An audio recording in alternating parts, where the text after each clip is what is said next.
Bueno, pues me corresponde a mí presentar esta sesión que la va a conducir Manuel Artime sobre Europa en el horizonte y el debate entre las generaciones. Y bueno, Manuel Artime pues es un profesor de filosofía, es además miembro del Departamento de Filosofía Moral y Política como tutor, ¿no? Que es de filosofía en la UNED y está aquí, digamos, también en el Centro Asociado de Pontevedra.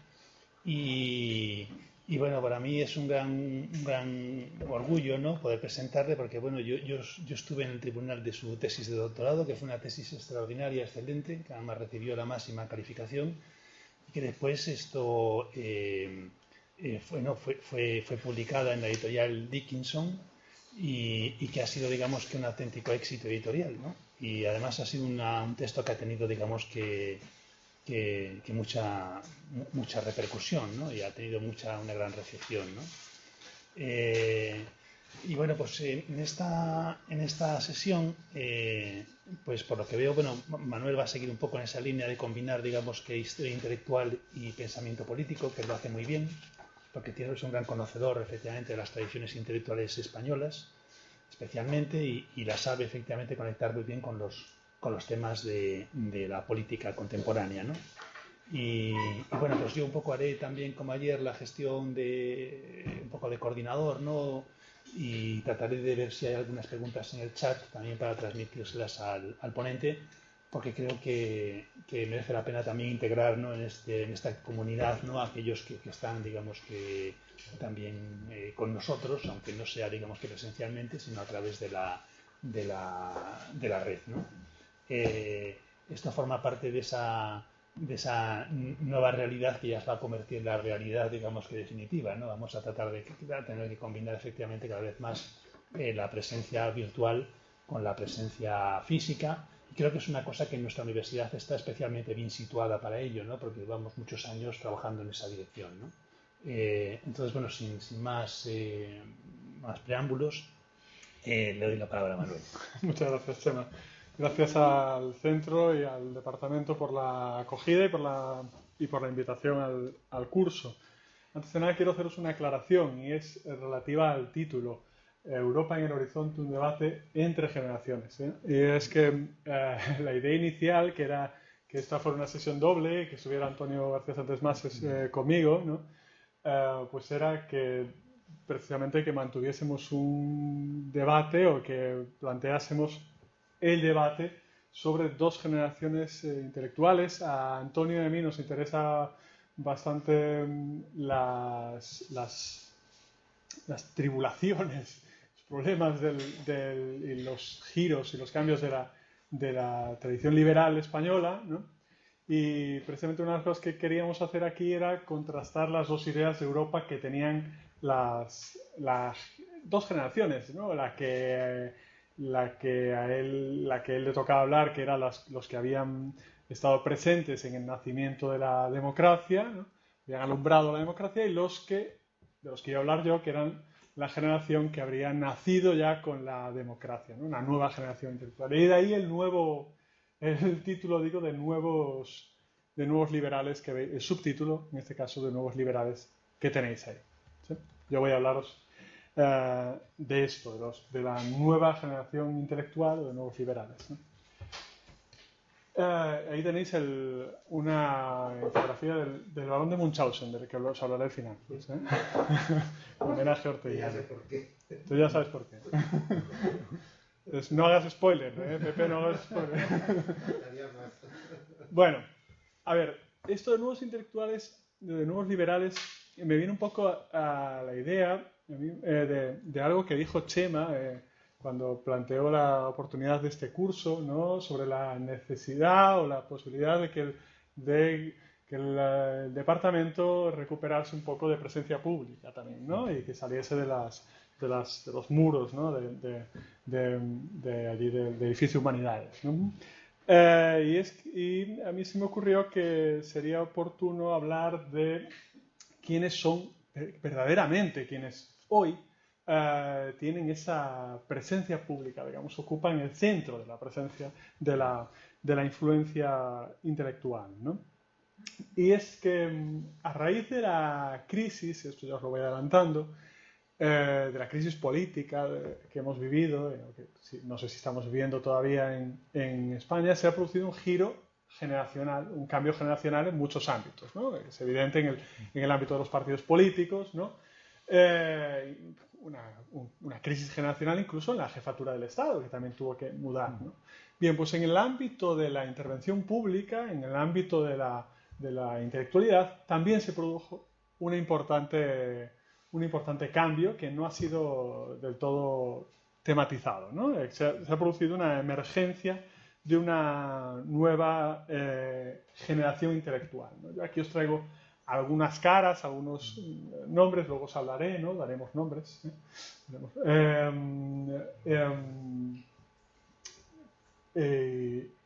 Y os quiero hablar de la... Son muchos más, aquí os traigo algunos relevantes, o quizá porque a mí me parecen que es de los más brillantes algunos, pero os quiero explicar un poco cuál es el enfoque. Este es un autor, Serge Audier, es un autor francés que muy poco conocido. De hecho, yo creo que no tiene nada traducido al español. Así que si alguien de aquí o del chat se anima, creo que es un autor muy interesante. Yo no me atrevería porque leo con mucha dificultad francés, pero me merece la pena leer a este Audier, ¿no? Y bueno, este hombre es profesor de filosofía política en París 4, es relativamente joven, y es una óptica, digamos, un tanto Foucaultiana, una escuela un tanto Foucaultiana, pues va haciendo una reconstrucción, una especie de ontología intelectual del liberalismo, ¿no? Y de los liberalismos. Fijaros, aquí pone neoliberalismos, ¿no? O pensamiento neoliberal, socialismo liberal, variantes, o un libro del que hablaré después, que es el pensamiento anti-68, la importancia que tiene la figura del 68 a la contra para este pensamiento o para estos pensamientos liberales, ¿no? Como os digo, aquí no hay nada parecido, ¿no? No hay nadie que practique esta clase de enfoque, ¿no? Quizá un precedente de esta historia intelectual es un libro que a mí me impactó mucho en su momento cuando lo leí, que es este libro que se llama Los intelectuales bonitos, creo que es del 78, si no me equivoco, de Armando de Miguel, ¿no? Está escrito con muy mala leche, la verdad. Con muy mala leche. Dice aquello que dije yo antes de voy a dar nombres, ¿no? Porque que no se estilaba, ¿no? Aquí están algunos de los nombres, ¿no? Que tenéis, pues María Salenguren, Goitisolo o Sabater, ¿no? Y los intelectuales bonitos, por eso digo lo de mala leche, hace referencia a los generales bonitos, ¿no? Que se decía que eran mejores bailando que en la guerra, porque bailando se ganaban los favores de la reina, ¿no? Y esta que digo que tiene cierta maldad, no tanta como fue ganado el personaje, está pensado para resaltar o para rebatir una idea que a mí sí que me parece interesante, y es la de que los intelectuales son una figura exterior al poder, ¿no? Que es una figura, que es una idea que le gustaba a Aranguren, ¿no? El intelectual es alguien que denuncia al poder desde fuera, ¿no?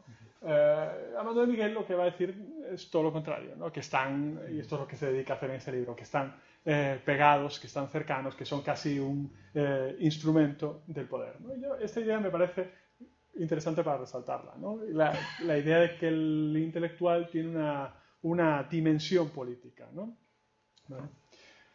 Bueno, y otra idea que también es fundamental en el texto, y aquí vamos a tomar también como eje para discutir, es la siguiente. Un reproche que les hace Armando de Miguel a esos intelectuales, a esa inteligencia española. Dice, estos intelectuales han seguido la senda de sucesivos epígonos de Ortega.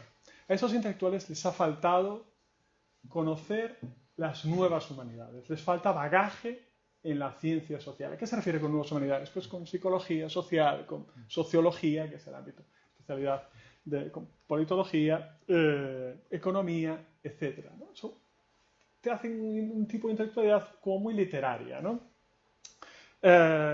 Digamos que se inserta Amando de Miguel más y los nuevos intelectuales de los que yo os voy a hablar se insertan más que en la senda orteguiana en una senda pre-orteguiana, ¿no? Que sería la positivista, ¿no? Ellos sí que reclaman que el intelectual tiene que hablar desde un conocimiento científico en uno de estos saberes y desde una posición, digamos, especializada, fundamentada en datos. Estas figuras de las que yo os quiero hablar nos reivindican mucho este tipo de intelectual, ¿no? El intelectual que tiene conocimientos científicos y que no afirma cosas de una manera, dirán ellos, arbitraria o gratuita, sino que está fundamentada cada afirmación en un respaldo empírico y de datos, ¿no?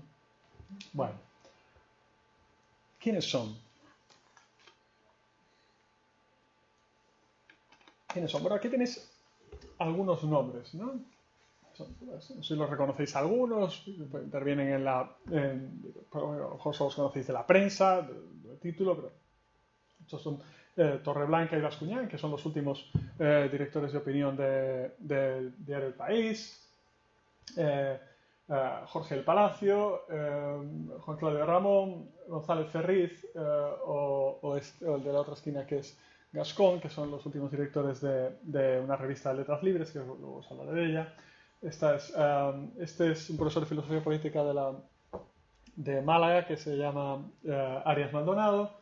Este es Víctor Lapuente, el de abajo, Aurea Moltó y esta Elena Costas, ¿no? Y aquí Simón, que también lo conoce, sale mucho en la tele, ¿no? Bueno. ¿No era Javier Pomá lo que estaba ahí a la derecha? No, precisamente porque... yo he pensado... No, podrías... ¿Perdón? ¿Quién? No, el que está... Este es Gascón, el que está encima.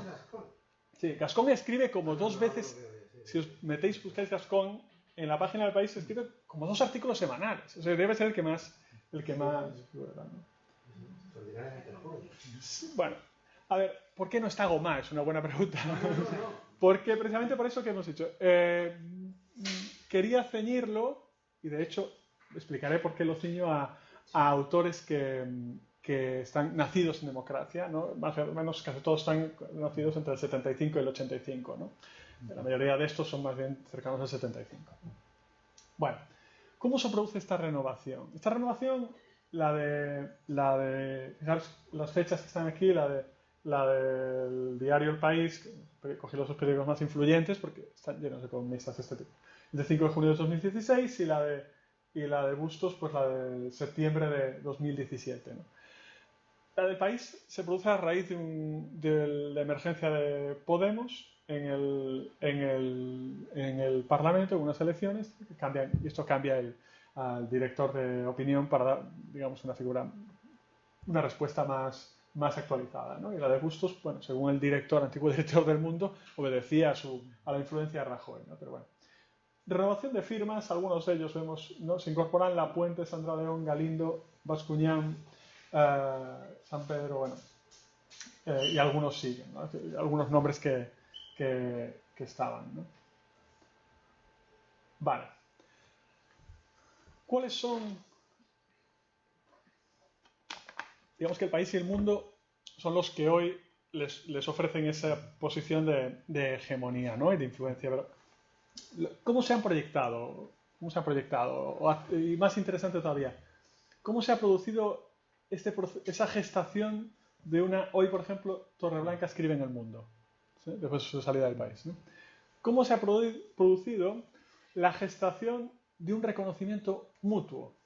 O sea, ellos, no solo es que yo los reconozca como un grupo, sino que ellos se van reconociendo mutuamente. Esto lo iréis viendo, ¿no? Gracias a quién, ¿no? Algunos foros, algunas instituciones como ESADE, la Fundación Rafael del Pino, Club Tocqueville, Instituto Elcano, el European Council for Foreign Relations, que es la de Torreblanca. Si vosotros os metéis en Internet, en YouTube, por ejemplo, cualquiera de estas fundaciones, los vídeos, las conferencias, los actos que hacen, encontraréis nombres de esta nueva generación y de este perfil que yo aquí trataré de describir, ¿no?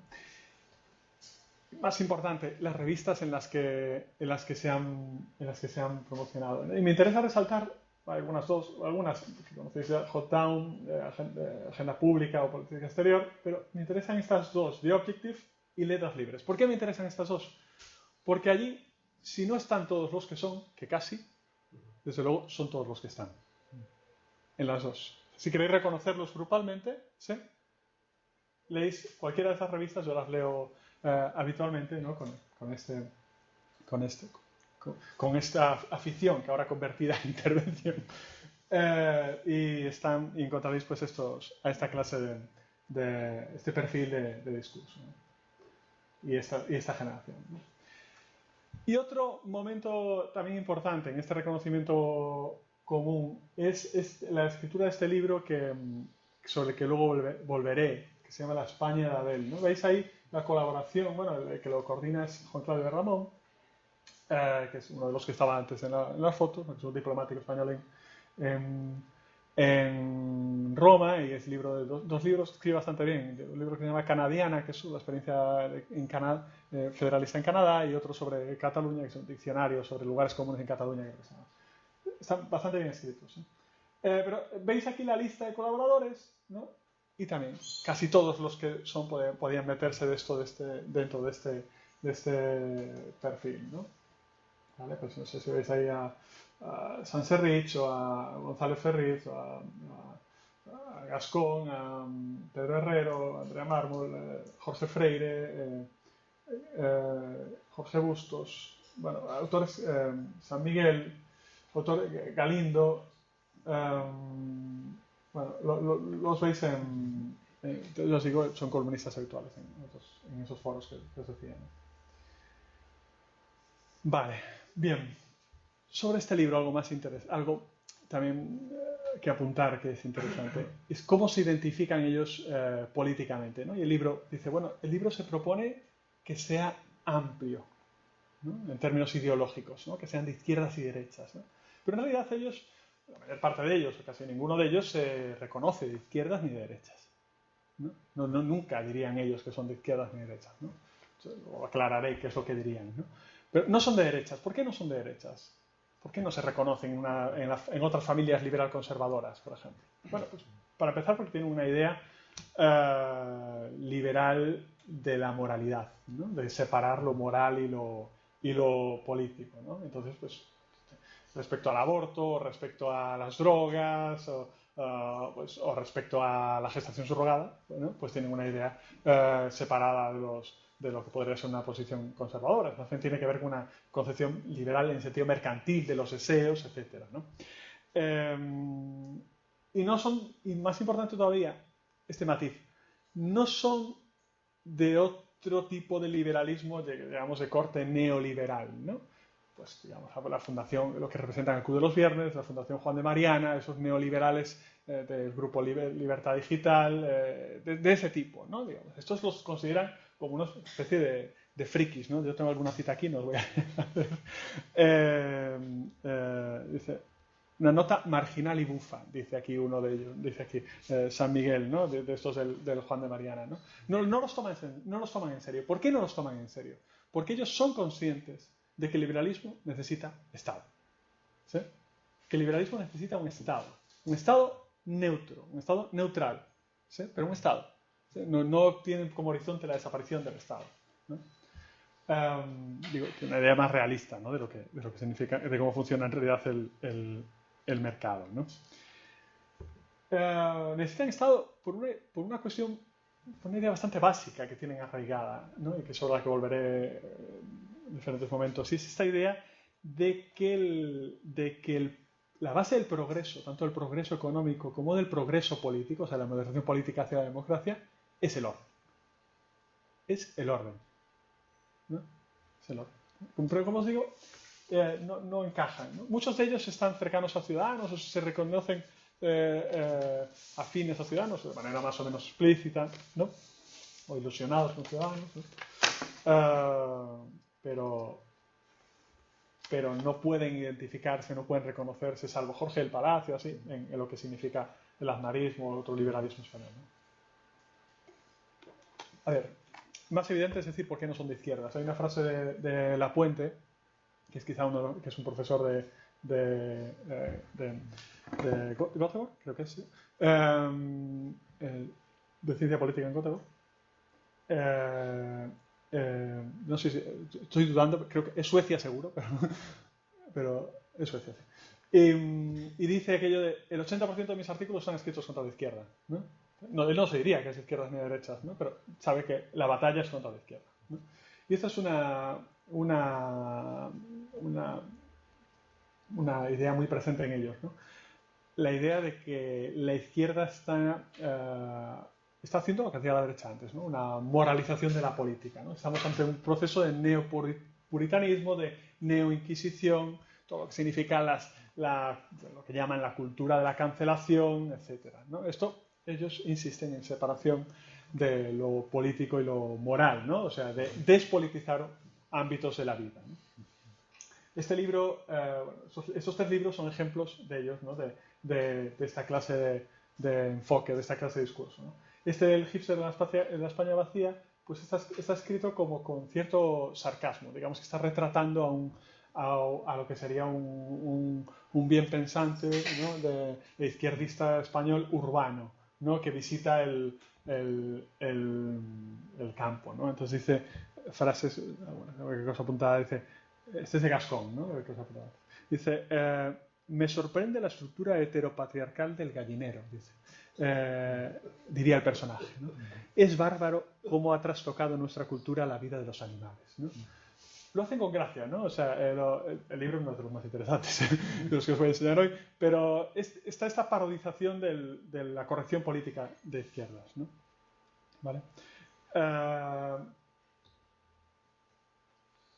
Y esto me lleva de nuevo al libro de Odier, del que os hablaba antes, del Anti-68, ¿no? Una idea transversal a ellos es que el 68 es una cosa nociva, es una cosa que hay que combatir. Todo la cultura de izquierdas que viene del 68. ¿Por qué? Porque crea nichos, fragmenta la sociedad, la atomiza, ¿no? Crea nichos identitarios. Es una forma de neocolectivista. Ya hemos acabado con el colectivismo marxista y ahora nos vienen estos con otra forma de colectivismo, ¿no? Y esto destruye la sociedad en conjunto y destruye al individuo porque solo se puede adscribir a esos nichos de manera homogénea, ¿no? Y os traigo este otro libro que es de Daniel Bernabé, que no representa una figura dentro de este grupo. ¿Por qué? Porque sí que encuentran, y esto lo veréis en algunos foros, si seguís, pues tiene programas de radio, ¿no? Lo que se llama Extremo Centro, etcétera, ¿no? Que invitan a este tipo de autores como Bernabé, no en este caso, Bernabé no estoy seguro, pero bueno, sí, Leonore, otros, de izquierdas, de una izquierda marxista, o sea, una izquierda que digamos, en el sentido más clásico, que también rechaza el 68, ¿no?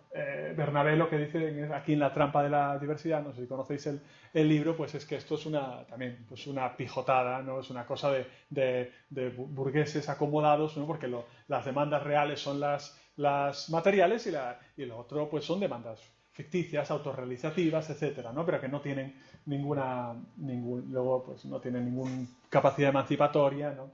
Y que debemos volver. Entonces ahí encuentran cierta afinidad en el materialismo, ¿no? Bueno, ¿cómo se definen ellos?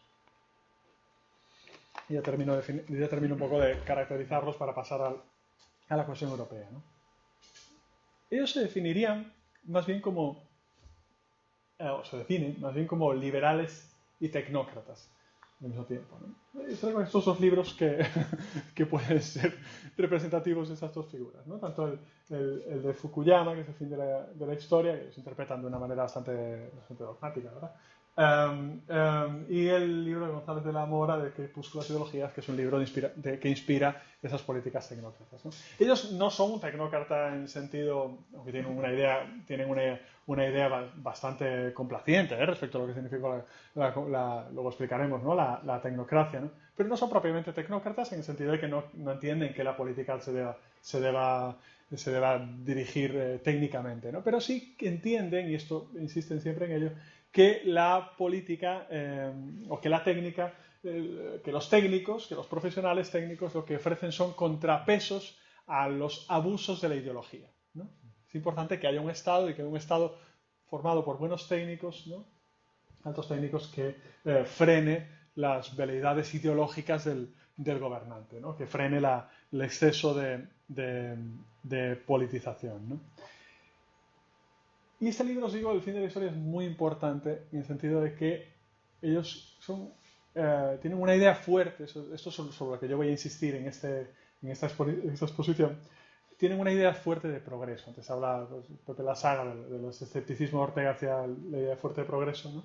Pues ellos tienen una idea fuerte de progreso, hasta el punto de que interpretan el fin de la historia como que nosotros habitamos en esta era de post-historia, ¿no? Hay una frase que he cogido aquí de San Miguel que dice: la democracia liberal no ha evolucionado sustancialmente en sus reglas desde hace 200 años, salvo por la extensión de la franquicia y la incorporación de nuevos temas, nuevas preocupaciones, etc., ¿no?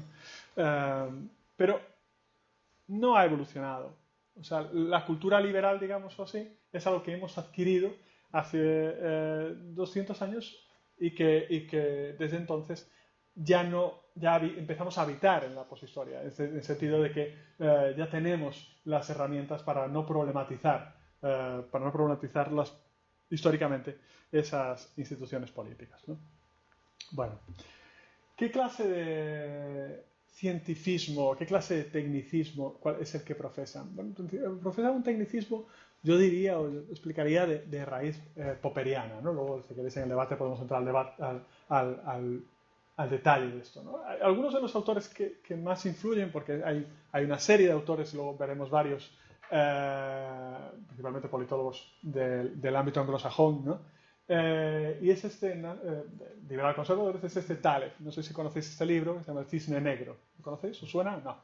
Bueno, es muy citado, ¿no?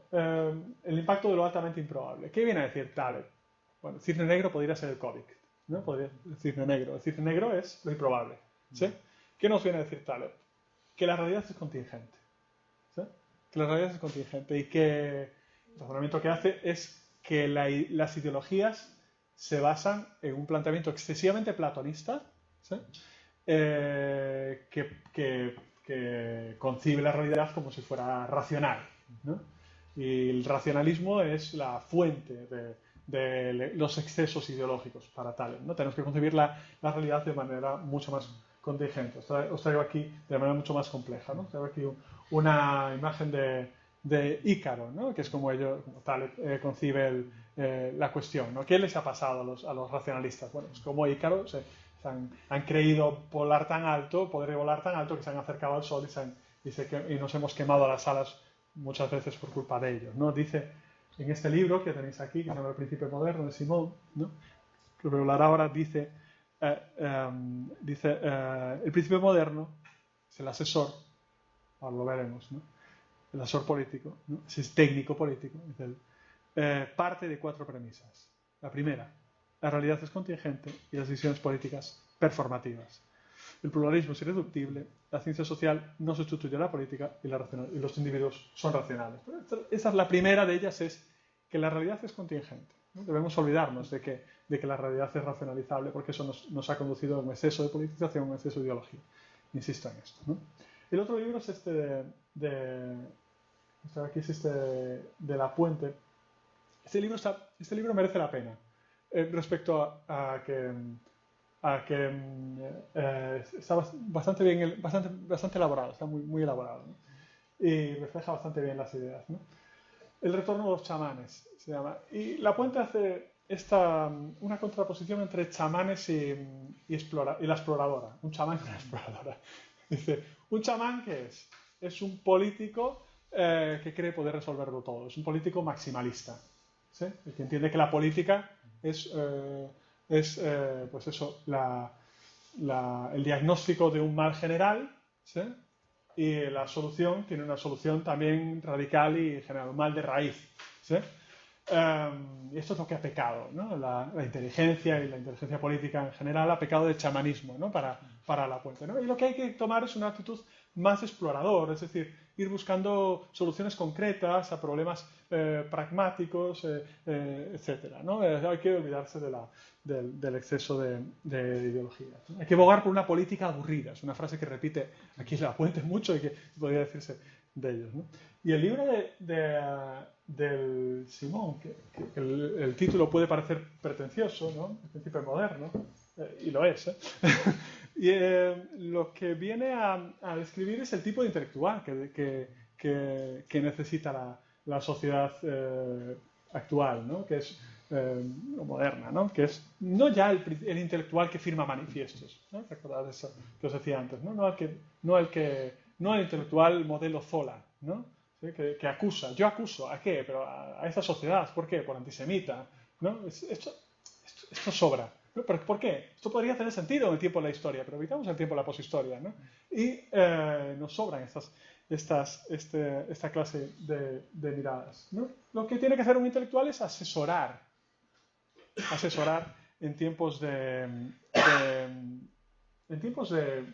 incertidumbre, asesorar en cuestiones de gobernanza, ¿no?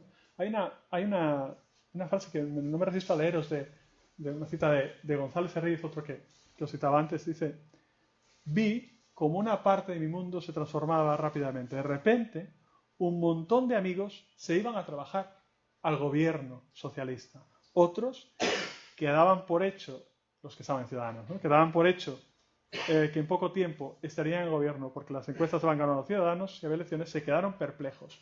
O sea, esta concepción del intelectual también forma parte de una proyección profesional de muchas personas de este grupo, ¿no? Esta concepción de que el intelectual es alguien que asesora, es un consejero, ¿no? Fijaros, ¿no? Bueno. Y lo otro, el intelectual exterior, el intelectual, ellos dicen 98ista, La Puente dice orteguiano constantemente, ¿no? Dice, es algo que hay que, el intelectual regeneracionista, todo esto es algo que hay que rechazar, dice Torreblanca, algo tan dañino y español, tan viejo, dañino y español, ¿no? Como esta clase de inteligencia, esto es lo que tenemos que rechazar.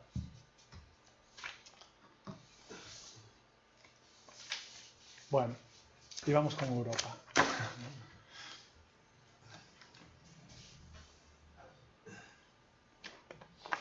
A ver, porque yo quiero, si me da tiempo, explicaros cuál es la idea de Europa que tienen este grupo, ¿no? Y la idea de... Y cómo se ha ido transformando, y qué efecto tiene el COVID en esto. ¿Qué efecto ha tenido la crisis? ¿Qué idea de Europa tienen? ¿Qué efecto ha tenido la crisis y qué efecto tiene el COVID, ¿no? Antes decíamos en el título, Europa en el horizonte. Porque Europa, tanto para la generación anterior como para ellos, es el horizonte. O sea, Europa es la modernidad, ¿no? Y para ellos con más énfasis es el horizonte. Ese horizonte lo veremos porque nacen en este contexto. O sea, nacen en un contexto de europeización, de democratización, ¿sí? Un contexto que les invita a ser optimistas, ¿no? Pero maticemos esto. ¿Qué idea de Europa? Que es un poco lo que aquí venimos a tratar, ¿no? Y que merece la pena detenerse, ¿no? Y yo tengo esta cita de Juan Carlos de Ramón, que era el diplomático del que os hablé antes, ¿no? Que escribe bastante bien, y yo tengo cierta debilidad por él. Dice, vaya por delante que yo no soy nada de acuerdo con esta posición. Cuando digo cierta habilidad, es cierta habilidad intelectual, ¿no? Sí, bien. Dice, España no pudo seguir ese patrón referido al europeo de posguerra, eso es una acotación mía, estaba llamada a seguir su Sonderweg. Sonderweg es el camino propio, ¿sí? Eso es una palabra acuñada en Alemania romanticismo alemán, respecto a cuál es el camino alemán a la modernidad, ¿no? Pues España tiene marca, y esto es muy importante, muy importante para pensar la inteligencia política española reciente, muy importante, la idea de que nosotros tenemos un Sonderweg. O sea, nosotros acuñamos un modelo de modernización, ¿sí? Representamos un modelo de modernización particular, ¿sí? Marginal, no, ya lo veremos. Dice, el régimen había logrado legitimarse por la vía de los hechos, dice. La democracia no podría fundar su relato en la liberación, sino en la reconciliación. Más difícil, audaz, genuino. Salió bien. Fue nuestra mejor hora. A mí me encanta esta cita porque representa un montón de cosas de las que yo os quiero explicar, ¿no? y que los escribe bien, ¿no? ¿Cuáles son esas cosas? ¿No? ¿Por qué subrayo ahí relato de liberación y relato de reconciliación? Porque hay dos relatos muy diferentes en la tradición liberal de la segunda mitad del siglo XX. Muy diferentes. El de posguerra, y el digamos, el tardo moderno o el modernista, ¿no? Yo traigo aquí este libro de otro politólogo anglosajón americano, en este caso Huntington, que inspira a muchos de ellos y que nos sirve para pensar, ¿no? Esto, ¿no? Las olas de modernización. El libro se llama La tercera ola. Las democratizaciones que se producen en el año 45, o sea, en la posguerra, se producen bajo la referencia de un relato de liberación. ¿De liberación de qué? Del fascismo. ¿No? El fascismo. ¿Sí? ¿Qué representaba para muchos liberales, intelectuales, liberales, españoles, Europa, sobre todo en el exilio? ¿No? ¿Qué representaba para ellos? La derrota, la posibilidad de la liberación. O sea, esa idea arteguiana de que Europa es la solución ¿a qué? Al problema español. El problema español es que todavía habita el fascismo, ¿no? ¿Cómo termina esa historia? Termina en decepción, ¿no? Termina en abandono de Europa. Perdón, por parte de Europa a España. ¿Sí? En abandono. Por eso, si vosotros leéis, por ejemplo, a Max Out, ¿no? Estoy pensando, no, pero el otro, Línea Ciega, ¿no? ¿Qué veis? Una idea crítica de la modernización, una idea crítica de Europa. Si vosotros veis al propio Indalecio Prieto, un europeísta y un liberal y un socialista liberal, ¿no? Que se pone como modelo, pues lo que piensa después del abandono europeo, ¿no? Se sienten traicionados, ¿no? Y esta idea, digo, la quiero contrastar con la idea de modernización de Europa que se impone después, ¿no? ¿Y qué es esta que tenéis en la otra vía, que es la de Juan Linz? Es como hay una foto de Kissinger, ¿no? Que siempre es procedente. Casi en cualquier PowerPoint metes a Kissinger y siempre tienes algo que decir, ¿no?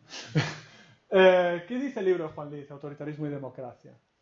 Juan Linz, ¿sabéis? Es ese politólogo español de tanta pronunciamiento en la Universidad Americana y el pensamiento político americano, ¿no? Que marca un poco cuál es la estrategia y el pensamiento de Guerra Fría, ¿no? Y nos remite a otro relato, ¿no?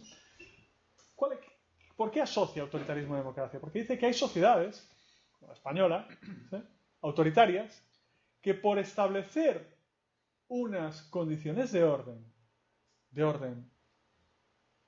legal, a favorecer también una política mercantil y un desarrollo mercantil y económico que va a hacer que las clases trabajadoras pasen a clases medias, y esto va a fomentar un mayor compromiso y una demanda pacífica de democracia, ¿no? Juan Linz lo hace en contraposición a las sociedades comunistas, dice con estos no se puede ir a ningún lado, pero el autoritarismo, en este caso español, desembocará en democracia, ¿no?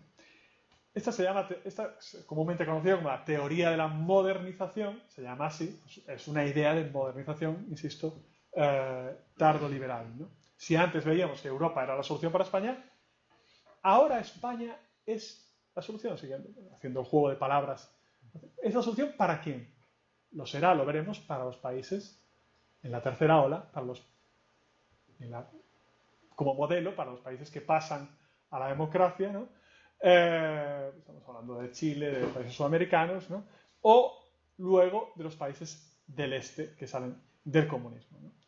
Este es el modelo. España será el modelo, ¿no? Que es capaz y es capaz de transitar, ¿no?, hacia la democracia. Bueno, y esto va a dar lugar a una idea, como os digo, mucho más europeísta y de modernización mucho más acrítica que la que habíamos antes, ¿no? Y que está muy enfatizada en esta generación, extremadamente enfatizada en esta generación. ¿De quiénes? De los nacidos en democracia. O sea, han sido digamos, acunados en esta fe. Hemos sido, ¿no? Acunados en esta fe. Y teníamos unos motivos para ello. Antes de hablar del Erasmus, de la ESPO, o sea, hemos visto un proceso de modernización, hemos habitado un proceso de modernización. Muchos de ellos se reivindican ser miembros, algunos de ellos, si los leéis habitualmente, reivindican ser miembros de esa clase, hijos de esa clase trabajadora que asciende, ¿no? El primer universitario de mi familia, el primer doctor de mi familia, ¿no? Me gusta esta cita de Arias Maldonado, ¿no? Que es, digamos, de ellos el que tiene más sensibilidad filosófica, quizá, y dice, hablando de los 90, ¿no? Dice, hemos sido una generación bendecida por la historia, así se perciben, ¿no? Dice, el optimismo estaba plenamente justificado, se expandía Zara, se volaba barato, se escuchaba indie. El indie es sinónimo de despolitización, por cierto. Había signos inquietantes, sí. Esto me parece más interesante esta segunda parte. Dice, signos inquietantes, Yugoslavia, Ruanda, pero todos ellos podrían interpretarse como déficits de modernización. Todo acaba con la crisis económica y el crecimiento del populismo y el nacionalismo. Me gusta esto de déficits de modernización. Aquí está la idea fuerte, en términos filosóficos, de lo que aquí, de la idea de modernización que ellos tienen, ¿no? ¿Qué idea de modernización? Tiene una idea de modernización estrictamente extensiva, no intensiva. Y os explico esto. ¿Qué quiere decir? La modernización hace 200 años que la tenemos aquí. ¿En qué ha consistido nuestro tránsito a la poshistoria? En extender esos valores. ¿En qué extenderlos? Puesto que los tenemos. No en problematizarlos. No en experimentar procesos críticos a través de ellos. No es un liberalismo crítico que necesite repensarse. Ayer hablábamos de Husserl y de Europa, ¿no? Europa es una idea crítica, dice Husserl, ¿no? Es una autoridad fenomenológica, ¿no? En las ciencias europeas, ¿no? No. Europa es una idea, unos valores, unas instituciones, una cultura que hemos adquirido. ¿Sí? La modernización es una cultura ya adquirida, ya establecida. ¿En qué consiste esto? En aceptar su autoridad, en aceptar el progreso y hacerla extensiva a los que no creen, a los que tienen el oído poco fino para esta razón de la historia, ¿sí? Poshistórica. No hagas spoiler, Pepe, que te estoy viendo, ¿eh? La verdad es que sí que calla todo. Bueno, eso es lo que tenemos que hacer en Europa, extenderlo, ¿no? Extenderlo. Tenemos que extenderlo, fijaos que aquí os traigo ¿cuál es el reto que ellos ven en Europa, ¿no? Los países del este. Tenemos que extender la idea de democracia. El reto es que sociedades que no tienen una cultura liberal, ¿sí? Implantar allí el liberalismo democrático. Los hay más escépticos. En Europa hay mucho escepticismo respecto a esto. Hay un liberalismo escéptico respecto a esto, ¿no? Nosotros no. Nosotros somos de los de la fe. Tenemos la idea de los más... aquí en España había un apoyo totalmente extendido a la extensión, por ejemplo, a la europeización a la entrada en Europa de Turquía, ¿no? Había la fe, ¿no? Si nosotros hemos podido. Somos el ejemplo, somos el modelo, ¿no? Veréis cómo todos pueden, ¿no? Hay otros retos, todos relacionados con la descreencia, ¿no? Hablan siempre de la fragilidad de los valores liberales, ¿eh? Seamos conscientes de la fragilidad de los valores liberales, ¿no? Está la xenofobia, está el terrorismo, está el nacionalismo, ¿eh? Los nacionalismos múltiples, ¿no? Pero tenemos que llevar al que no cree, ¿no? Hay que combatir la desafección. Combatir la desafección. Y podemos hacerlo, ¿no?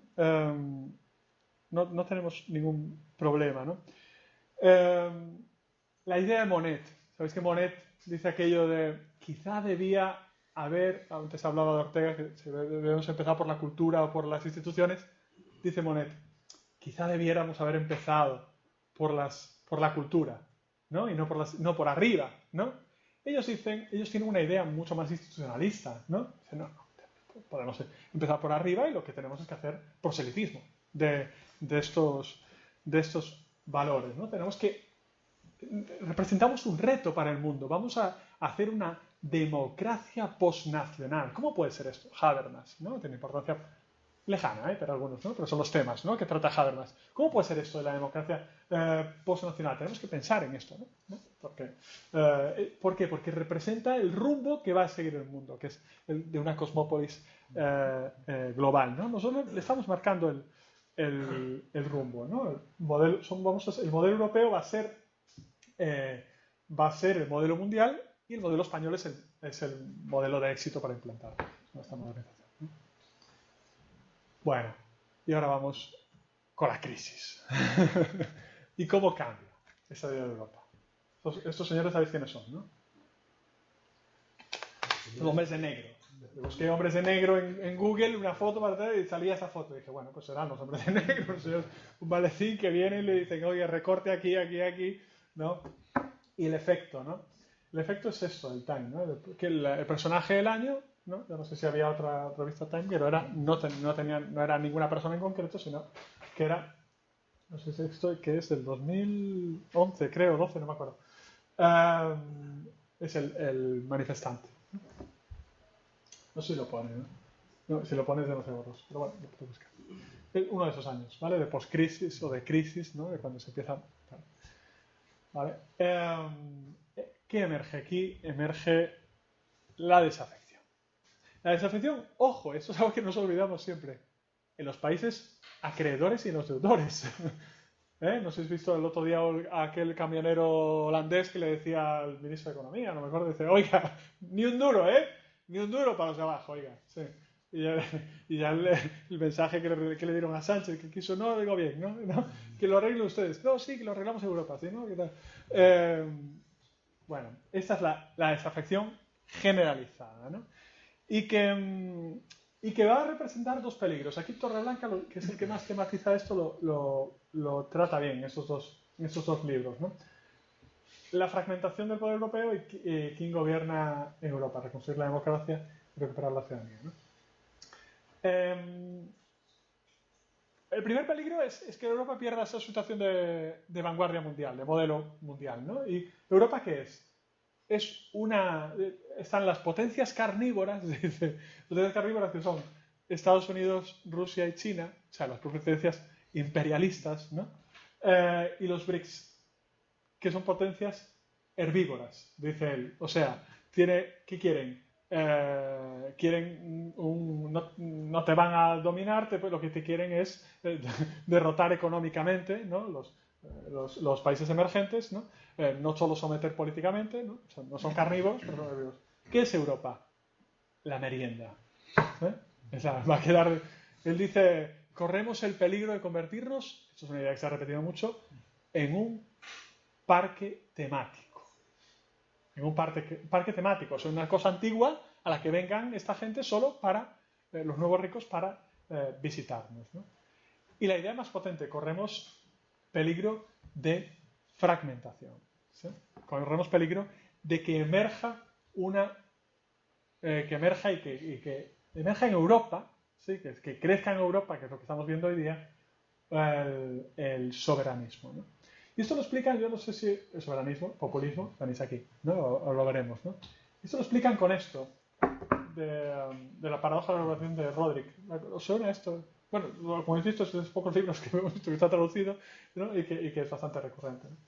¿Conocéis esto? ¿Os suena esto, la paradoja de Roderick o el trilema Roderick? ¿No? Trilema entre globalización, soberanía y democracia. Lo que dice Roderick es que ustedes elijan, pero podéis elegir dos, ¿sí? Pero no tres, porque no son compatibles, ¿sí? Es decir, podemos tener globalización y democracia. ¿Cómo? Que es la opción, por cierto, para esto preferida de estos liberales nuestros, ¿no? Globalización y democracia. ¿Cómo? Con una democracia global, ¿sí? Pero soberanía en este caso no podríamos tener, ¿sí? Podemos tener democracia y soberanía, que es lo que proponen los proteccionistas, ¿no? Los nacionalistas. Es decir, podemos tener nuestra democracia y nuestra autonomía o soberanía o autogobierno, ¿sí? Pero globalización, o sea, mercado global, no, entonces ya no es compatible. Si salimos al mercado ya no vamos a poder tener esos dos, ¿no? Ya, tenemos que meter tasas, etcétera, ¿no? Tenemos que protegernos, ¿sí? Pero no es compatible. Y podemos tener globalización y soberanía, pero no democracia. ¿Quién representa esta opción? Rusia y China. Son hiperglobalización, son soberanía, son soberanismo, pero un soberanismo imperial, pero además no democracia. Esto ya representa un modelo peligroso, lo veremos luego en la crisis del COVID, ¿no? Un contramodelo, ¿no? ¿Se ha entendido esto? ¿Sí? Vale. ¿Qué es el populismo para estos autores? El populismo es el concepto fetiche. Es decir, para pertenecer a ese grupo tienes que haberle escrito un libro sobre populismo. O si no, una docena de artículos. En realidad, creo que es un contexto fetiche. Bueno, aquí veis algunos ejemplos, ¿no? El de Bascuñán, el de Torreblanca sobre Podemos, el de La Puente que habéis visto antes, ¿no? Uno de Kaiser, que es latinoamericano, el de Geografía del Populismo de Jorge del Palacio, ¿no? Coordinado, ¿no? Y el de Arias Maldonado, Nostalgia del Soberano. Es un libro bastante bien escrito también.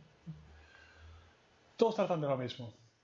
¿Sí? Todos son una advertencia de la emergencia populista que ya está aquí, ¿no? Que está entre nosotros, ¿no? Y del que tenemos que huir, ¿no? Bueno, ¿cómo lo retratan? Como estas cosas las habéis leído hasta la saciedad, yo voy a pasar un poco por encima, voy a tocar tres cosas y sobre todo la tercera, que es la que me insistir, ¿no? Pero ¿cómo lo retratan? Primero, lo retratan el populismo, y eso es importante, no como una ideología, sino como una lógica política, o si queréis, como una retórica. ¿Sí? Pero no es propiamente una ideología. O sea, de hecho, hay populismo de izquierdas y de derechas, ¿no? ¿En qué consiste el populismo? Consiste en invocar al pueblo, a una minoría en términos de poder, ¿sí? Frente a una élite, ¿sí? Que es la que está aglutinando al poder, ¿no? Eso es interesante porque verlo el detalle luego, porque muchos de ellos pues le echan la culpa a muchos autores teóricos que han abandonado al socialliberalismo. Oye, en vez de seguir a Giddens y a Blair y a Clinton, pues os habéis empeñado pues, estoy hablando de, no sé, Castells o incluso Piketty o Saskia Sassen, ¿no? Pues, o Laclau, ¿no? Oye, en vez de seguir a ese modelo socialliberal, pues habéis empeñado en ponerlo en cuestión, ¿no? Pero también políticamente, ¿sí? O Petit, ¿no? También le reprochan por Zapatero, ¿no? Pero dice, ¿quién es el primer populista en esta era reciente? Obama. En esta era más reciente extensión, Obama. ¿Por qué? Porque empieza con esta retórica anti-Washington. ¿Y por qué no gana Hillary Clinton en las segundas elecciones? Porque Obama se alimentó esta identidad anti-élites en los ciudadanos americanos, ¿no? En la izquierda americana. Bueno, un segundo elemento. A mí interesante. No, en realidad este es el menos interesante. Y es siempre una retórica, siempre juegan con la metáfora irracionalista. Esto es lo que empobrece realmente digamos, muchos de esos libros, ¿no? Y muchas de estas intervenciones, ¿no? Juegan mucho a comparar el populismo esto con el chamán, con el medievalismo, con siempre una retórica irracional, ¿no? Con el neocarlismo, esto es una expresión que le gusta a La Puente, ¿no? sobre los populistas españoles, ¿eh? Este Colau es como, dice así, expresamente, Colau y Putin no se diferencian, ¿no? Estos populistas españoles, estos que están contra el turismo en España, son neocarlistas. Oye, dice, lo leo, ¿eh? Dice, son neocarlistas, de momento no son violentos, no comparten ni un libro, ni una letra del himno de carlista de Dios, Patria y Rey. Dice, aunque el tono y su música es muy parecido. La épica de un pueblo que se rebela contra el mundo. ¿Contra el mundo o contra quién? ¿Qué es el mundo contra el que se rebelan los carlistas? Contra el mundo liberal, o sea, contra el cambio, ¿no? ¿Cuál es el cambio? Aceptemos que el mundo global, aceptemos la globalización, aceptemos todo esto, ¿no? Porque es el curso de la historia, ¿no? Y no nos comportemos de manera reaccionaria, que es como se estáis comportando, ¿no? De la izquierda populista, etcétera, ¿no? Bueno, además, bueno, pues le asocia una base religiosa, bueno, y puede tener algo más de interés esa parte, ¿no? Respecto a los prejuicios, etcétera, ¿no? Bueno, pero la idea sobre la que yo quiero detenerme aquí es la tercera, ¿no? Caracterización que está muy presente, y es la idea de que el populismo socava la idea de progreso, ¿sí? Nuestra conciencia de progreso, ¿no? O sea, genera una desconfianza en el progreso. Hay desde la crisis para aquí una recuperación de la filosofía y la historia muy potente. Sabéis que aquello de que quien tiene un martillo solo ve clavos, ¿no? ¿Sí? Pues yo, como mi ámbito de interés son los usos políticos de la historia, pues veo filosofía y la historia en todos lados. Pero en los artículos y en los libros empieza a aparecer figuras como Pinker, Fukuyama ya estaba, pero como Pinker o como Rosling, ¿no? Que son defensores de una idea fuerte de modernización, fuerte de progreso, ¿no? Pinker, La defensa de la ilustración, o este libro Realidad de Rosling, ¿no? Os traigo porque hay un debate, habría un debate dentro de este pensamiento liberal, de la politología liberal, respecto a si debemos tener más confianza en el progreso y menos. Había un debate, ¿no? Aquí el intelectual liberal joven español es fuertemente pinkeriano, ¿no? O era, ahora lo veremos, ¿no? Pero la postura contraria sería la que presenta John Gray, por ejemplo. Este autor es conocido por este libro Las mujeres son de Marte y los hombres de... No, ese es Robert Kahn. Este es conocido ¿no? Tiene varios libros, ¿no? O sea, tiene sí. Bueno, yo en todo caso no... Es discípulo de Berlin, uno de los libros más conocidos de la biografía de Isaiah Berlin. Hablo de John Gray. No. Es de liberalismo. No, la biografía de Berlin la escribió Emmanuel Natif.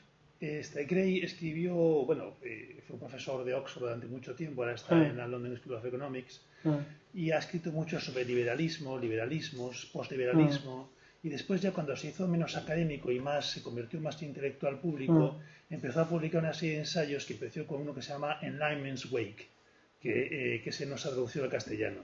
Pero es un conservador británico, o sea, bebe de la tradición conservadora británica. En realidad es un crítico del liberalismo y justamente de la teoría, efectivamente, del progreso histórico, ¿no? Y entonces tiene una gran producción últimamente en la que están estos libros sobre la religión, en fin, el tema ha tocado también el tema de la ecología, tal. Es una perspectiva que es realmente que bebe de fuentes conservadoras, ¿no? Del pensamiento conservador, ¿no? Británico, pero que no es el español, o sea, es el que tiene que ver efectivamente con Edmund Burke y con otros autores, con Hobbes, en fin, con otro tipo de pensamiento. Perdón. No, gracias. Gracias por el matiz. Porque yo, aunque me esfuerzo por leer todo esto, pero en realidad los dos libros que leí de Gray son esos dos. El silencio de los animales, que es tiene la idea, que está también en Arias Maldonado, que otros autores que cité antes, de un libro que se llama Antropoceno, con la idea de incorporar al discurso liberal conservador, el ecologismo, ¿no? El silencio de los animales, sobre el progreso y otros mitos modernos, ¿no? Pero a mí el que más me ha interesado, casi diría de todos los libros que traje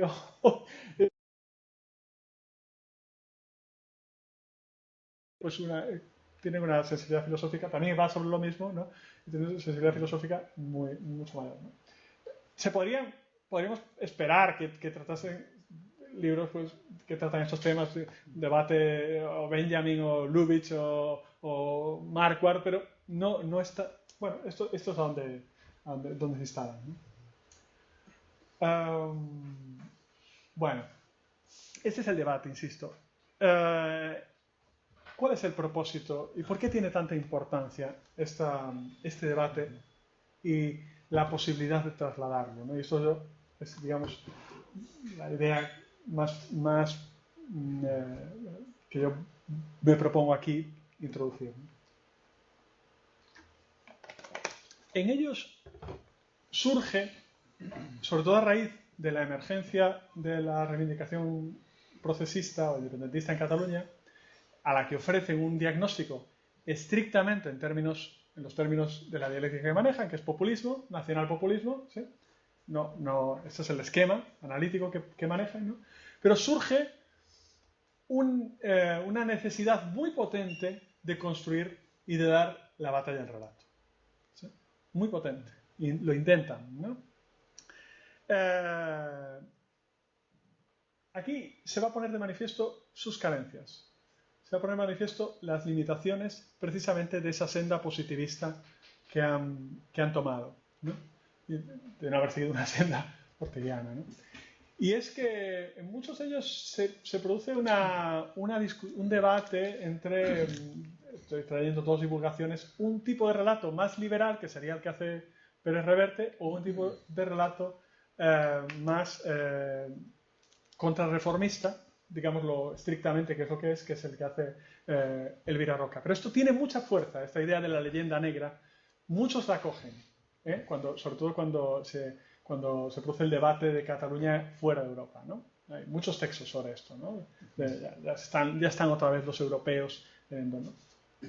Se producen fenómenos como que Elvira Roca es invitada a dar conferencias en el Instituto Elcano, ¿sí? Que es una cosa que, para el que siga un poco esto, pues resulta absolutamente insólita, ¿no? O sus libros eran promocionados por España Global, ¿no? Que era esa institución del Ministerio de Exteriores que bueno, pues manejada por personas de este corte, ¿no?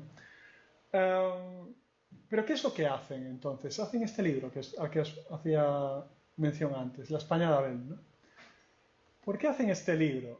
Hacen este libro porque lo mejor que tienen, que no tienen un bagaje histórico, no tienen una interpretación de las circunstancias, no tienen una interpretación temporal, ¿sí? Orteguiana, digamos así. Lo mejor que tienen, ¿qué es? El testimonio personal, del que os hablaba antes. O sea, ¿quiénes representan la idea de progreso, de modernización? Nosotros. Contemos nuestras vidas. Entonces, este libro cada uno cuenta su infancia, más o menos, ¿no? ¿Qué es España para mí? ¿No? Porque es toda una idea feliz. Dice Juan Claudio Ramón, que en la introducción, dice,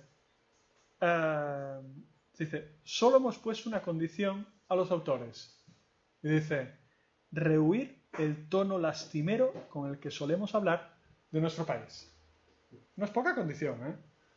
Oiga, tiene que usted hablar sobre España, pero con la condición de que hable usted bien, ¿eh? A mí me parece... Huya usted de la tragedia, ¿no? Me recordaba aquello de Platón, ¿no? Respecto a Homero. Oiga, esto de Homero está muy bien, pero no se le ocurra introducirlo en la educación, ¿no? Que esto fragmenta la sociedad. Esto de Homero...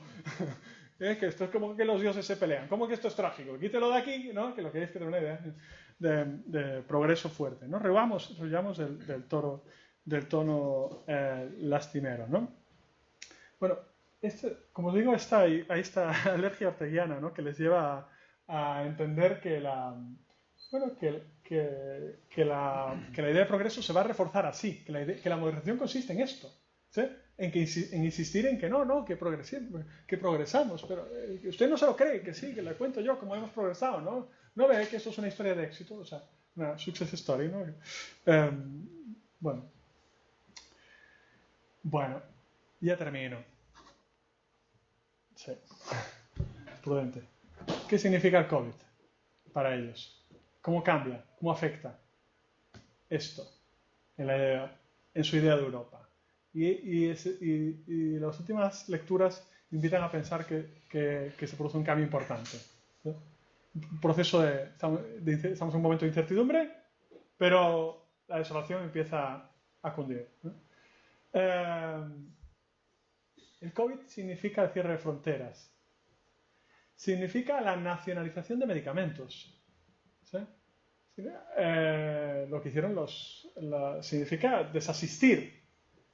Los italianos tuvieron que recibir material de China y de Rusia, tanques rusos, entrando en Italia. Esto para un europeísta fue dramático. Para ellos es dramático completamente ver estas imágenes. Alemania hace un par de semanas nacionalizó el laboratorio que estaba investigando y lo que hicieron Francia y Alemania en medio de la pandemia, antes de que aquí se decretara nada, fue exportación de medicamentos, de respiradores y todo esto, olvídense. ¿Sí? ¿Dónde queda nuestra idea, su idea, ¿no? O sea, esa idea, esa fe europeísta, ¿dónde queda en este momento? Totalmente tocada, sí, totalmente afectada, ¿no?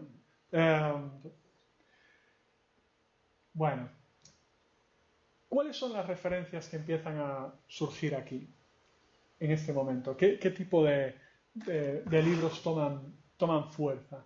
Pues la idea de Rise of... Bueno, que veis aquí varios libros escritos antes del COVID, ¿no? Pero que hoy tienen mucha fuerza, ¿no? De ese estilo, ¿no?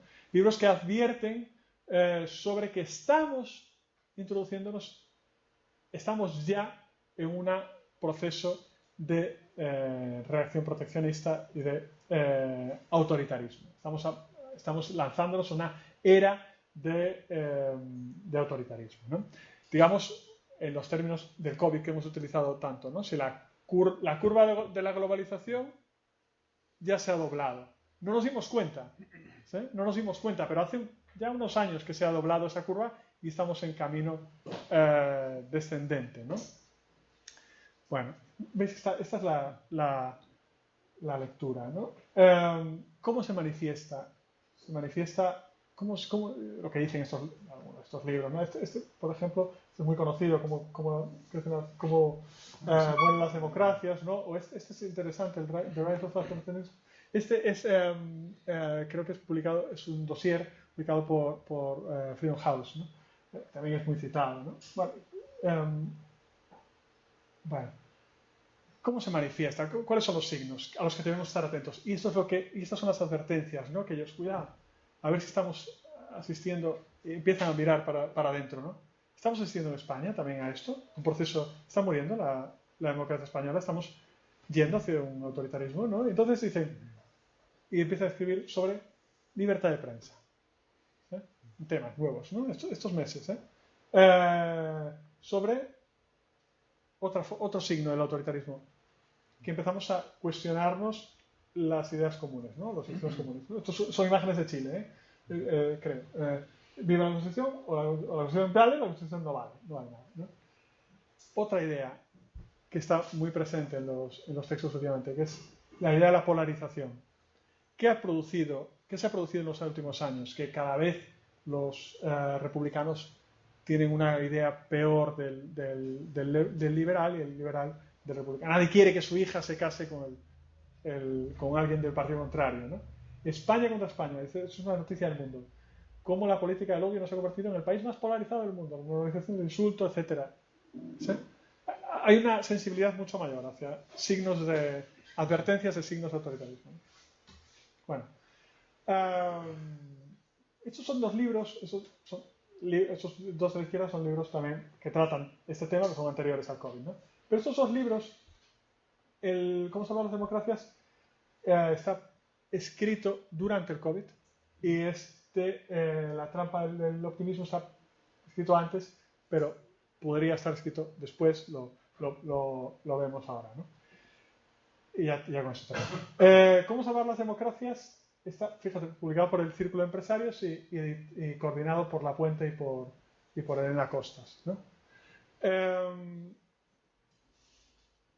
¿Qué es lo que hacen La Puente y Costas en este libro? Rehabilitar, insistir en la concepción optimista de la modernización, casi acrítica de la modernización y de la teoría de la modernización y del modelo europeo, ¿no? Dice, la evidencia histórica, dice en la introducción, esta frase me encanta, dice, la evidencia histórica señala una fuerte asociación entre la salud de la democracia y la salud de la economía de mercado. ¿Y se quedan? Claro, el libro está publicado por el Círculo de Empresarios, claro, de bien nacido será agradecido, también te digo, si tú tienes vocación de asesor y luego vas a contrariar a la gente, pues tal, ¿no? En cambio, este libro con el que termino es mucho más interesante. Está escrito en un estilo que podría ser similar al de Jude, o sea, bastante como descriptivo, así, una narración bastante descriptiva, ¿no? Pero que introduce la idea de que los 90 explican el mundo actual. Es decir, que ha habido un exceso de optimista, que quizá en aquella ley del suelo pues estaban los problemas luego de burbuja, ¿no? O que quizá en Maastricht pues están nuestros problemas actuales con la deuda, claro, o que nuestro entusiasmo con el abaratamiento de los vuelos o el abaratamiento de lo que sea pues está en relación con el desempleo, y que la despolitización pues tampoco a lo mejor era tan buena porque está en el germen de la indignación actual, ¿no? Bueno, es un libro eso que introduce o que devuelve un cierto tono crítico, ¿no? a esta tradición liberal, ¿no?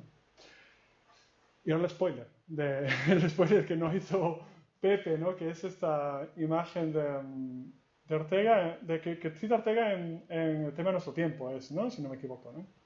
Sí, creo que sí. Que es el barón de Munchausen. El barón de Munchausen, bueno, sabéis que los marineros, ahora que estamos aquí cerca del mar, los marineros se dejaban coleta para ser rescatados, ¿no? No sabían nadar y los rescataban cogiéndolos de la coleta, ¿no? El barón de Munchausen, que es una figura, pues eso, de leyenda, lo que hacía era sacarse a sí mismo del agua, ¿no? Esto es lo que dice Ortega que hacen los positivistas, ¿no? Los positivistas se sacan a sí mismos del agua, ¿sí? Se tiran del agua y dicen, están en la historia, que es el agua, y dicen, yo estoy fuera, me saco, ¿sí? Y se sitúan por encima, se sitúan en la poshistoria, ¿no? Yo creo que esta decepción que están viviendo hoy los intelectuales liberales de este corte tan positivista, ¿no? Si hubieran sido un poco más orteguianos, pues quizá hubieran tenido más recursos para pensar nuestro tiempo con más distancia. Gracias.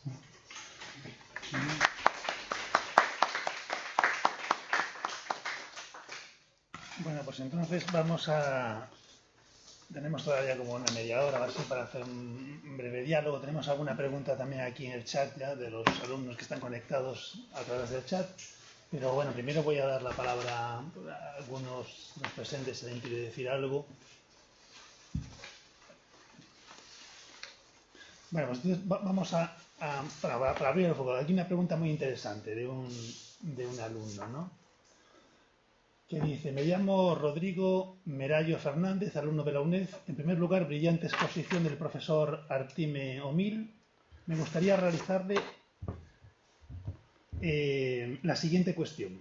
Al hilo de su exposición sobre los nuevos pensadores liberales, donde yo coloco también a pensadores como Tony Roldán, ¿ve usted posible una especie de acuerdo de mínimos entre, por una parte, personajes como Roldán, que son declarados liberales rolsianos, y otros como puede ser Errejón, influenciado sobre todo por un beberiano como Villacañas, que es un fiel seguidor de la construcción populista del pueblo?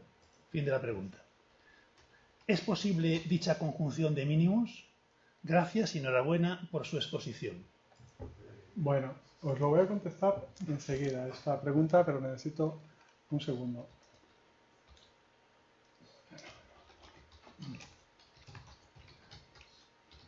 Y recomiendo a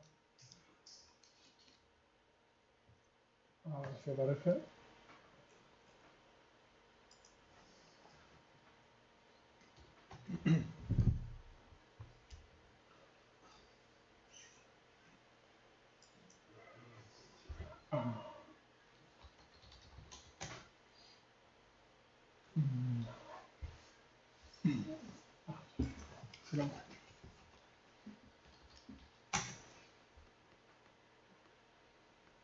Aquí está. No sé si se ve también, ¿no? Ellos lo ven, ¿no? ¿Esto? Vale. A ver, una de las cosas singulares que se producen en este grupo de nuevos liberales o nuevos intelectuales liberales es que se reconocen entre ellos, o sea, encuentran foros en los que os señalaba antes, en los que se van identificando y reconociendo mutuamente, pero no encuentran nunca la oportunidad de discutir con los que llaman populistas. De hecho, es muy difícil encontrar. Yo estos días buscaba, pues creo que una intervención de Torreblanca, que fue invitado a la tertulia de Iglesias en un par de ocasiones, que las borraron, por cierto, no la encontré, ¿no? Pero tenía esta otra grabada. Le recomiendo al autor, al chico este que pregunta, que vea esta intervención sobre la crisis de España, ¿no? Interviene Bascuñán y, bueno, interviene Álvarez Junco, interviene la directora del País entonces, Bascuñán ya es directora de opinión del País, ¿no? Aquí veis a Curro, cuidado, merece la pena. Curro está en primera línea. Si no lo sepa, Curro es un profesor de nuestro departamento. José Martínez es profesor del departamento. Asiste a todo. Bueno, y en esta está Villacañas también, porque el foro es de Villacañas, ¿no? Vale. Y aquí, no sé si a ver si lo encuentro. ¿Veis? Bueno, veis que pregunta Errejón, ¿no? A mí me tentó poneros eso, lo que pasa es que era un poco largo, ¿no? ¿Puede haber diálogo entre ellos? Este vídeo es el ejemplo de que es imposible. ¿Por qué? Pues bueno, Errejón podrían ser de los dos extremos los que estuvieran más cercanos, ¿no? Errejón y Bascuñán. Digamos que Bascuñán es la más izquierdosa de ese grupo, y, digamos así, o está entre los más izquierdosos de ese grupo, y Errejón, pues los más moderados, dicen, de la sección populista. Bueno, lo que se ve, se plasma, dice, en este debate es que Errejón le dice, oye, pero esto de Europa, mientras no cuaja, ¿no os dais cuenta que lo que está cuajando es la identidad nacional otra vez? Que es la que tiene fuerza. Esta es la idea de Jude, por cierto, no es una idea antiliberal. Este escepticismo hacia la identidad europea es una idea de Jude. No, os digo que no es una cosa populista. Oye, no teméis que no creéis que debiéramos formular, dicen, ¿no? algo socialdemócrata o de izquierdas en el ámbito nacional, ¿no? Y no depositar todas las... bueno, lo que vimos antes de Trilema Roderick, ¿no? Formular algo en términos de soberanía, ¿no? Él dirá la solución populista, claro, ¿no? Y Bascuñán dice, no. Dice, Europa, el soberanismo es las dos guerras mundiales, etcétera, ¿no? Nuestra fe tiene que estar, dice, yo tengo el miedo al soberanismo, y dice, bueno, pues Errejón le dice, yo lo que tengo miedo es a una globalización desalmada, ¿no? O sea, creo que en este momento, en este punto, digo, se ve bastante bien la dificultad que tienen para establecer diálogo entre esos dos grupos. Sobre lo que dice Tony Roldán, sí, bueno, Tony Roldán, sabéis, antes os enseñaba esto de estos foros, ¿no? Este de SADE, que es donde está Roldán, ¿no? Y que Roldán es un ciudadano, ya lo sabéis, y esto de SADE, pues está que fue ministro Sevilla, ¿no? Fue ministro socialista, ¿no? O sea, quiere decir que hay un socialismo liberal con el que ellos sí pueden, algunos de ellos pueden, digamos, entenderse, ¿no? Con lo otro, me parece que yo veo una barrera. Más difícil. Sí. Bueno, yo sí quiero preguntar, la verdad es que a mí la exposición tuya me ha parecido muy interesante, vamos, todos los temas que has tocado me han, bueno, suscitado mucho interés, ¿no? Y hay varias cosas que quería preguntarte, ¿no? Un poco también para resumir un poco también toda la complejidad de tu intervención, ¿no? Por una parte, sí creo que has hecho bien, ¿no? En plantear un poco, por una parte, la crisis de esa figura del intelectual, ¿no? Que bueno, que al principio un poco de intelectual público, ¿no? Que un poco, aunque no quiere decir que haya desaparecido, o sea, quiero decir que, bueno, tenemos hoy, efectivamente, sigue habiendo formación de la opinión pública a través de los medios de comunicación de toda la vida, del profesor universitario, del intelectual que escribe, ¿no? En los periódicos, eso no ha desaparecido, pero sí que se ha transformado un poco esa pretensión, ¿no? Del intelectual que podía darle a todo, ¿no? O sea, que podía hablar de todo, igual de la reforma fiscal, efectivamente, que del problema del aborto y tal, ¿no? Entonces, esto es una cosa que en realidad, bueno, pues sí que es un poco que esta generación asume, ¿no? Con cierta bueno, con cierta, asumen, digamos, que ese diagnóstico, que por cierto en España quien lo formuló de una manera más clara fue Santos Julián, el libro ese de las dos Españas, porque el que es un libro de historia tiene una tesis de fondo que es justamente esa. O sea, que digamos que el intelectual este se ha jubilado y lo que tenemos ahora es un señor experto que habla sobre cosas prácticas, ¿no?, en la prensa, ¿no?, y que te puede aclarar cosas, ¿no?, pero que es el experto, ¿no?, un experto ese que te puede decir efectivamente qué es lo que hay que hacer, ¿no? Entonces, bueno, pues un poco realmente hay una contradicción, porque ellos siguen haciendo, o sea, bueno, que este tipo ellos asumen eso, ¿no? Asumen ese diagnóstico con respecto a la muerte del intelectual, pero siguen ejerciendo como intelectuales públicos, ¿no? Eso por una parte, ¿no?, que hay una pequeña contradicción ahí, ¿no? Es difícil lo de las cuestiones generacionales. Antes hablábamos, claro, de estos otros, claro, a quién dejas fuera, ¿no? Y de hecho hay cierta continuidad, porque ese cambio un poco digamos, que hacia el liberalismo es una cosa que, bueno, que realmente ha ocurrido, pero ahí estaba Álvarez Junco, pues fíjate lo que pasó con Sabater, ¿no? El propio Santos Julián, o sea, ha habido un cambio efectivamente hacia el liberalismo en el ámbito de lo que es la intelectualidad pública en España, que es muy notable, que no es que sea de esta generación. Esto es más bien, digamos, que sería, digamos, que el resultado de eso. Ahora, lo que sí se ve entre una generación y otra es un poco también lo que se ve, la diferencia fundamental que se ve entre los intelectuales públicos liberales fuera de España y los que tú has sacado aquí a colación, ¿no?, este grupo. Sí. Que estos efectivamente parece que dirigen toda su artillería contra la izquierda.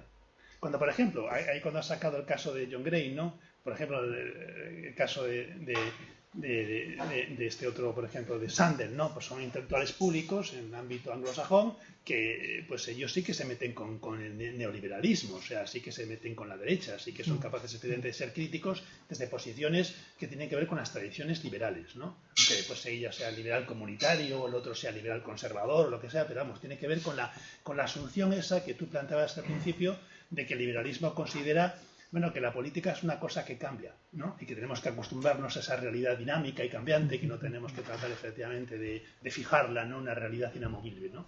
Entonces hay que, sí, quizás a lo mejor eso sí que sea una seña, identidad de este grupo en concreto que tú has digamos que,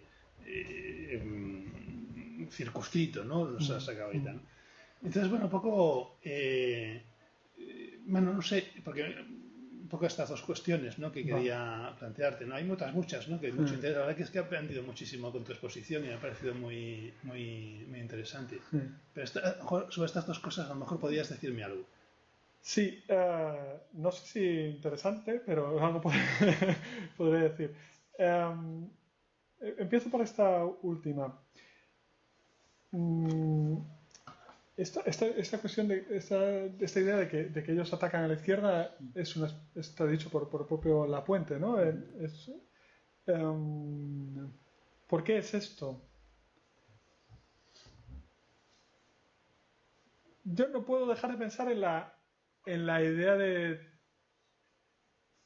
no sé si es relevante aquí, pero la idea de Trapiello, que tiene, que es un intelectual liberal de generación anterior, de que el exilio perdió la guerra, pero ganó la batalla cultural. O sea, que la izquierda perdió la guerra, pero ganó la batalla cultural, ¿no? Esta idea está muy presente en ellos, ¿no? La idea de que todavía la hegemonía intelectual es de la izquierda, ¿no? Y por eso entiendo que dan esa batalla. No, o podría ser una justificación de que dieran la batalla siempre en esa dirección, ¿no? Quizá porque también el discurso neoliberal lo considera un poco relevante o, bueno, aunque en la izquierda, perdón, en la derecha madrileña, pues tienen mucha fuerza, ¿no? Pero yo lo plantearía en términos gramscianos, ¿no? Son muy gramscianos. Son gramscianos de derechas, ¿no? Te están disputando la hegemonía. Ellos piensan que la hegemonía la tiene la izquierda, ¿no? Y que la hegemonía en términos culturales, en términos culturales, todavía piensan que el bien pensante es izquierda, ¿no? No lo sé. Bueno, y sobre la otra cuestión, que es mucho más compleja, la idea del intelectual especializado, ¿no? Y la paradoja sobre la historia. Bueno, lo que se les puede reprochar es que planteen este debate de especialización y totalización en términos de tanta dicotomía, ¿no? Tan casi caricaturescos, ¿no? Que limita mucho, como les pasa en algunos temas, su capacidad de análisis, ¿eh? También la cuestión de soberanismo, etcétera, ¿no? En esta cuestión en concreto, ¿no? Digamos que toman una posición muy fuerte respecto a la necesidad de tecnificar el debate público, ¿no? Cuando esto pues es una cosa que está discutida y pues pensar en los textos sobre la Universidad de Ortega, ¿no? Que advierte sobre esa tendencia también hacia la especialización técnica. Yo no pondría tanto la cuestión por buscar matices, y por hacer avanzar el debate, que ellos no lo plantean. No pondría tanto en la cuestión particular y en la cuestión global como en la cuestión total, o la visión total, como en la visión histórica. O sea, yo creo que el gran déficit de ellos es no tanto que reivindiquen el rigor. Nosotros vamos a hablar desde el rigor y oye, hablaremos de cosas generales, pero algo quedará mejor que lo diga alguien que se cree que sabe todo, ¿no? Porque esto lo dice expresamente Simón, ¿eh? en el libro este, ¿no? Porque nosotros hablamos desde el método, pero esto es una petulancia súper extendida, ¿eh? en ellos, ¿eh? Pero yo lo que echo de menos es más conciencia histórica. Es decir, no tanto la protección global, sino ser capaz de escapar a esa otra parte del positivismo, o sea, ser capaz de pensar históricamente sus problemas, ¿no? Pensar históricamente los métodos, pensar históricamente los hábitos, pensar históricamente los conceptos. Todo es populismo, ¿no? Es populismo del periodo entre guerras, es populismo ahora, todo es igual, ¿no?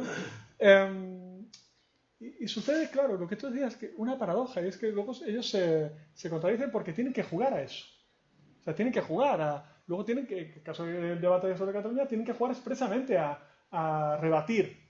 Tienen que jugar a la identidad. Y no saben jugar a eso porque Maragall les ha dicho, oye, Torreblanca les ha dicho, oye, ocúpate de Europa, ¿no? Y no de esto de los nacionalismos. ¿Por qué? Porque esto se va a disolver, ¿sabes?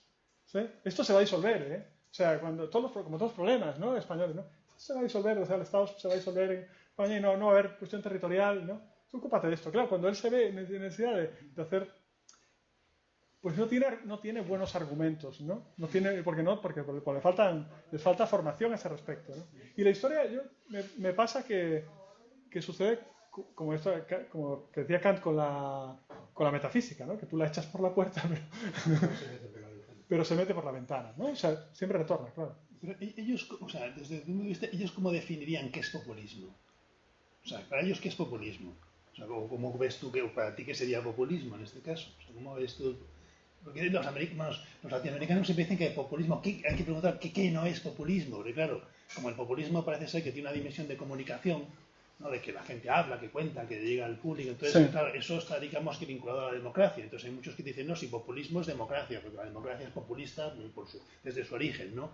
Pasa que yo, bueno, para darte un poco de mi impresión, yo creo que el populismo, claro, se caracteriza primero porque cuando el acceso al poder, digamos que a las instituciones que quiere acceder, esto no tiene ningún, digamos que prejuicio en deslegitimarlas, y una vez que accede a esas instituciones, tampoco tiene ningún prejuicio en desmontar los mecanismos de control dentro de las mismas. Claro. Entonces, claro, eso sí que es populismo para mí. Lo de tratar de ganar una hegemonía cultural me parece que es, bueno, no es populismo, es democracia, obviamente. O sea, eso es Gramsci, pero también es Don Stuart Mill. O sea, bueno, efectivamente hay que llegar, hay que escribir para mover, efectivamente, ganar la opinión pública y siempre se han escrito, efectivamente, los intelectuales han escrito en los periódicos con esas intenciones, ¿no? O sea, que eso no es tan populista en ese sentido. Cualquier demócrata, cualquier persona que crea que efectivamente que la opinión de todo el mundo cuenta, es un populista en ese sentido de que quiere llegar a la opinión pública, ¿no? Sí. Pero quizás el populismo tiene que ver más un poco con esa, digamos que, forma de hacer política, no tanto desde la oposición como desde el gobierno, ¿no? Que un poco que sí que es antiliberal. El populismo es antiliberal. No, esto yo no tengo duda. Yo lo que señalo es la falta de matices de algunos ángulos de su planteamiento, ¿no? En la versión más simplificada, yo antes he tocado algunos puntos, ¿no? Que no voy a repetir. En la versión más simplificada, el populismo, ¿qué es para ellos? Sentimiento y tecnología. Es decir, es agitar miedos y prejuicios. Ellos relacionan con la religión, etcétera, ¿no?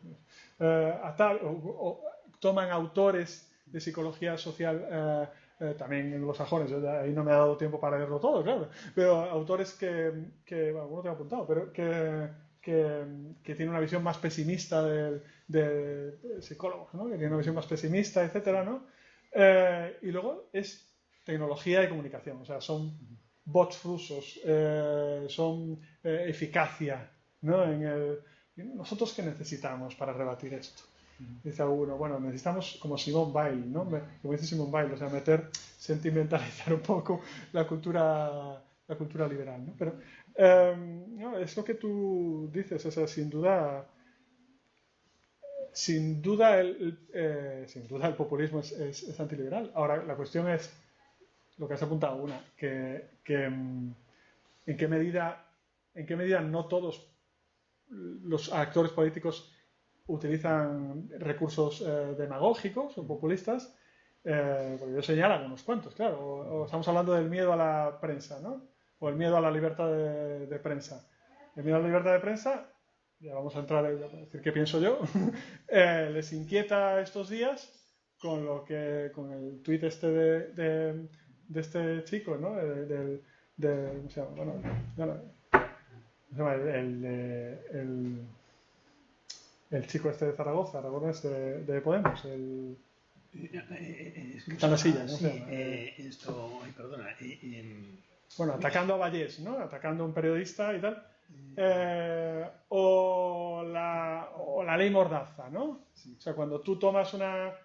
Es que yo no he leído yo los leo con fruición, es una afición esto, lo que tengo, aquí os traigo, los leo con fruición. No hay un artículo en que digas, oye, qué inquietante esto de que se detenga o se pegue a gente porque tomen imágenes de policías en las manifestaciones, ¿no? Porque esto sucede antes de Cataluña, sucede ya desde la crisis, y las policías. Eso no hay un artículo sobre esto. Oye, pero sobre la libertad de prensa del pobre Vallés, digo yo que este pobre Vallés no tendrá capacidad de manejarse, ¿no? Quiere decir que faltan matices, ¿no? Y bueno, perdona, que Pepe quería. Sí. Yo he aprendido mucho porque además, aunque conocía algunos de los nombres que has mencionado, desde luego sus libros no tomo buena nota y haré lo posible por ponerme al día. De todas maneras, voy a hacer una reflexión acerca de que lo que sí me parecen como positivistas que son es que filosóficamente son muy superficiales, son muy poco consistentes. Y para una muestra, para que no parezca que yo metí aquí ningún pegote, no pueden ser progresistas y creer que la realidad es contingente. Eso no casa. No le casa a nadie, no le casa ni a ellos ni a nadie. Porque justamente si hay una característica de la contingencia, por cierto, que podrían haber aprendido qué es la contingencia de la vida histórica leyendo a Ortega, que dice, no es contingente, la categoría contingente, que es una categoría teológica, ni siquiera nos vale. La vida es indigente, que es una categoría aristotélica. Es decir, la vida es todavía más insegura y todavía más difícil de asegurar que cuando la describimos como contingente. La vida es indigente. Y el progreso, hay procesos de progreso siempre limitados, pero siempre amenazados. ¿Cómo hacer esto consistente con una idea de progreso? Pues con una idea de progreso que tiene que ser crítico. Popper, conjetura y refutación. Pero Popper no ha podido defender nunca, tú los has identificado como popperianos, Popper no ha podido identificar nunca una idea de progreso en un sentido fuerte. Además, parecían los nazis y ya supo por dónde iban a ir los tiros. O sea, que efectivamente yo creo que estos chicos adolecen de una cierta debilidad, que es no conocer su propio pasado intelectual. Esa observación de Torreblanca, que por ejemplo escribe fatal, porque solo debe leer en inglés, no entiende en la sintaxis de ese chico, con todo lo que escribe. Yo dejé de leerlo porque me aburría, hasta que conseguí entender lo que quería decir, dejé de leerlo. Pero, perdón por el ataque al personalizado a Torreblanca, pero es que, claro, no conocer, es decir, en España ha habido una tradición de literatura filosófico-política muy consistente, precisamente desde los Unamunos y Ortega, pasando por los exiliados, que son autores de primerísima categoría, incluso los de segunda categoría, y siguiendo por la generación de historiadores como Álvarez Junc, como Juan Pablo Fusi, como Pepe Varela Ortega, como Santos Juliá, que han hecho libros de historia de las ideas, de pensamiento político, que les habría venido muy bien a estos chicos, si los hubieran leído. Son sus maestros, y sin embargo, temo, por lo que tú has dicho, yo aquí hablo de lo que te he oído a ti aquí, Sí. por lo que yo te he oído aquí, ellos han despreciado a sus maestros. O sea, han dicho, no, tenemos que ir a Estados Unidos a leer lo que hacen estos chicos. Bueno, pues lo que hacen en Estados Unidos les vale muy bien a ellos, pero no vale para una situación política como la europea, como la española. Prueba de ello, situarse en la poshistoria. Si conocieran a fondo las ideas de Kojève y de Fukuyama, sabrían que la poshistoria es inhabitable, ni más ni menos, políticamente inhabitable. Solo hay o dictadura o democracia populista degradada. Pero eso es lo que da de sí la poshistoria pensada, muy bien pensada en los años. Es decir, hay que ver en serio a Kojève, que es donde Fukuyama saca todas sus ideas. Fukuyama no tenía dos ideas juntas hasta que leyó a Kojève. Bueno, léanse ustedes el curso de introducción a la historia de la tecnología del espíritu de Kojève y verán qué es la poshistoria. Y verán cómo termina la poshistoria. Termina en la pura animalidad del consumo. Termina, que es más o menos donde estamos, y es donde está el populismo. Bueno, perdón por la esta, pero yo te quería hacer una pregunta. Vale. Estos señores de la generación, que me interesa mucho además que sean generación y se reconozcan entre ellos. Yo creo que un dato interesantísimo que has subrayado tú. ¿Relacionan la izquierda y el nacionalismo? ¿Se han planteado ese problema? Porque yo creo que es el problema más urgente que nosotros tenemos. ¿Cómo nuestra izquierda puede ser nacionalista? ¿Se han planteado ese problema? Y si se han planteado el problema, ¿qué han dicho? Y si no, dime qué opinas tú. ¿Qué opino yo? Sí. No, eso no lo voy a hacer. Pues muy bien. Pero luego comiendo... Te voy a decir lo que opinan ellos. Porque si digo lo que opino yo, podría desvirtuar un poco el sentido de esta intervención. Y porque no tengo otras 2 horas, ¿no? No. Que opino lo contrario que ellos, vaya por delante. Bueno, sobre lo que has dicho, que me ha parecido todo muy interesante, yo no tengo nada, ahora te contesto la pregunta, pero no tengo, como decía el otro, estoy totalmente de acuerdo con todo lo que has dicho. Quizá por buscar un bagaje filosófico mayor, pues Arias Maldonado, por ejemplo, o Jorge el Palacio incluso, que es el más cercano a Faes, pues tienen, ¿no? Ellos, a ver, interesante, ¿qué filósofos españoles ellos admiran o siguen? Siguen bastante a tu amigo Ángel, Ángel Rivero, ¿no? Sí. Ahí lo tienen en consideración. Luego los más conservadores siguen, recomiendan mucho los libros de un tal Luri, que es otro, un straussiano, pero por ejemplo Sabater no tiene mucha importancia para ellos más que como figura icónica de la lucha contra el nacionalismo, pero no en otro sentido, ¿no? Escotado, es que alguna vez los puede estar, ¿no? Pero no realmente, como tú dices, tienen esa fragilidad filosófica. Y tiene que ver exactamente con lo que tú apuntabas, ¿no? Esos autores americanos, la necesidad de hacer papers, pues sabéis que ahora la universidad consiste, o sea, la carrera académica consiste en el impacto de los papers, ¿no? Y ellos lo que les interesa es ese lenguaje y esa repercusión en revistas anglosajonas, ¿no? Y efectivamente tú has señalado, no tienen ninguna relación con la tradición liberal intelectual inmediata. Ninguna. Pero ninguna. O sea, de hecho, esa aparición de Álvarez Junco ahí con Bascuñán son como extranjeros, o sea, no hablan el mismo lenguaje ni el mismo... ¿no? Por eso es que te decía que no tienen interés por la historia no son ese modelo de intelectual, ¿no? Eso que has dicho de progreso y contingencia, no tengo nada que añadir en ese sentido, ¿no? ¿Y qué idea tienen de izquierda y nacionalismo? A ver, ellos se manejan en el tópico de que la izquierda y el nacionalismo son aliados en la concepción decadentista ¿sí? O antiprogresista, ¿no? En fomentar una idea decadente, digamos así, de la historia española, ¿sí? Y de la democracia española. O sea, de retratar la democracia española como una cosa, decadente, una cosa autoritaria, semi-autoritaria, con semifranquista, etc., ¿no? Y eso forma parte, eso es un tópico en el que ellos se manejan, ¿no? Sí que están en esa posición, sí. Sí, claro, es verdad que es importante distinguir entre el liberalismo como marca comercial, ¿no? Y el liberalismo como una tradición intelectual, ¿no? Que eso sí que es verdad que son cosas muy diferentes, ¿no? Hay una pregunta, por ejemplo, de un alumno que dice, acerca de esto último que se está charlando sobre el populismo, sobre que el populismo rechace el liberalismo, creo que es un debate abierto. Sí que sostengo que necesitas dosis de neoliberalismo para...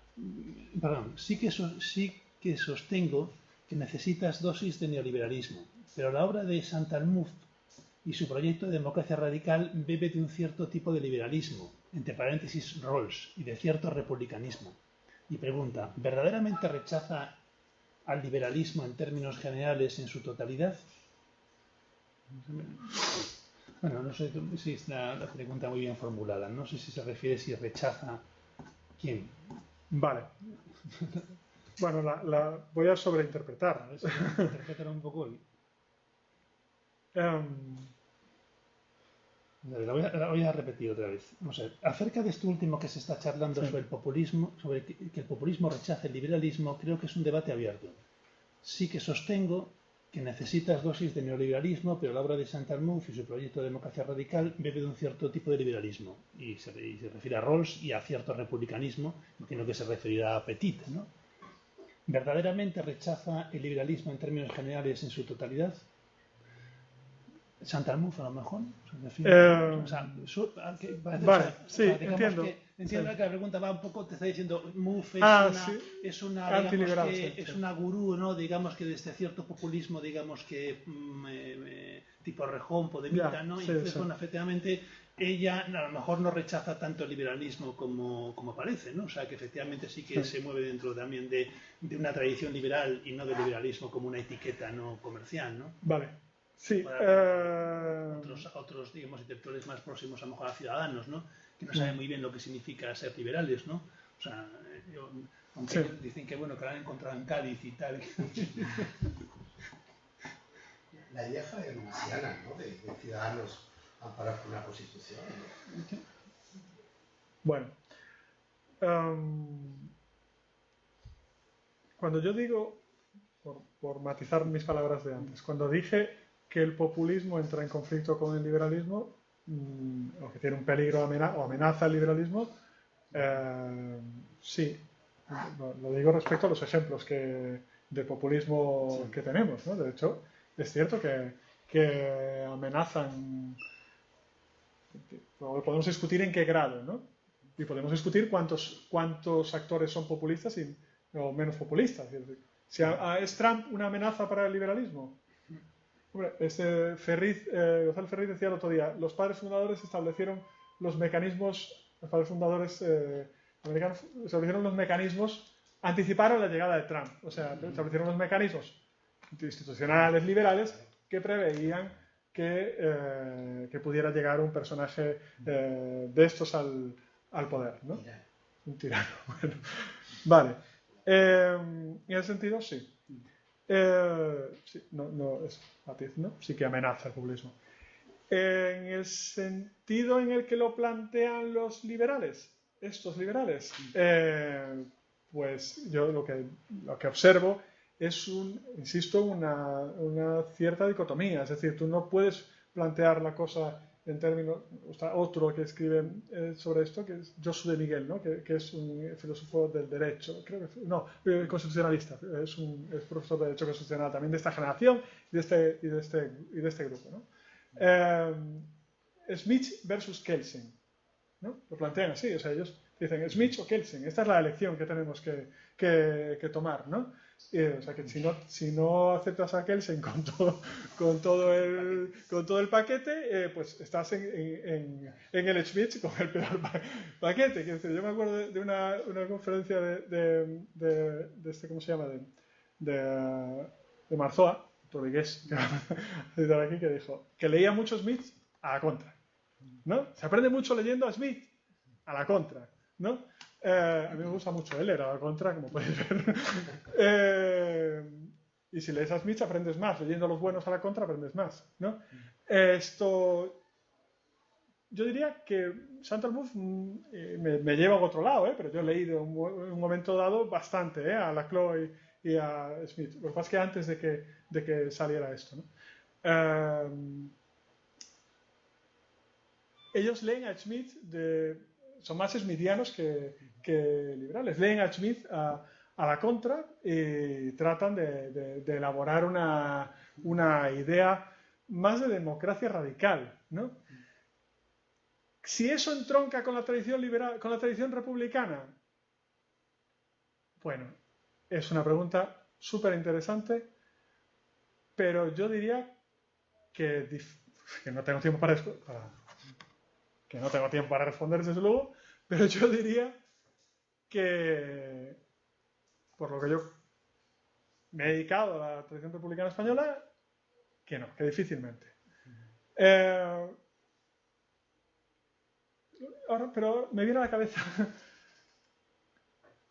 una cita de Laclau, pero yo creo que estaba sacada de una entrevista, citando esto del significante vacío, ¿no? Que representa, digamos, que aglutina el pueblo, ¿no? Que aglutina las diferentes demandas, etcétera, ¿no? Y una cosa que me dejó muy sorprendido, y de la idea de construir relato, porque yo luego observé que la interpretación de Rejón era muy también poshistórica de las tesis de Mouffe y de Laclau. Y tú, si lees a Laclau los libros, no tanto, pero si luego lo escuchas las entrevistas y ves un contenido histórico, esto lo he hablado con un amigo de María José, que es este chico de Mallorca, Bernat. No, más joven. Joaquín Valdivieso. Joaquín Valdivieso, ¿no? Que está de acuerdo conmigo en esto, que si lees a Laclau en las entrevistas o lo escuchas en entrevistas, tiene una sensibilidad histórica mucho más acusada. Digamos que los libros son como material teórico, ¿no? Y luego le ejemplifica mucho más, ¿no?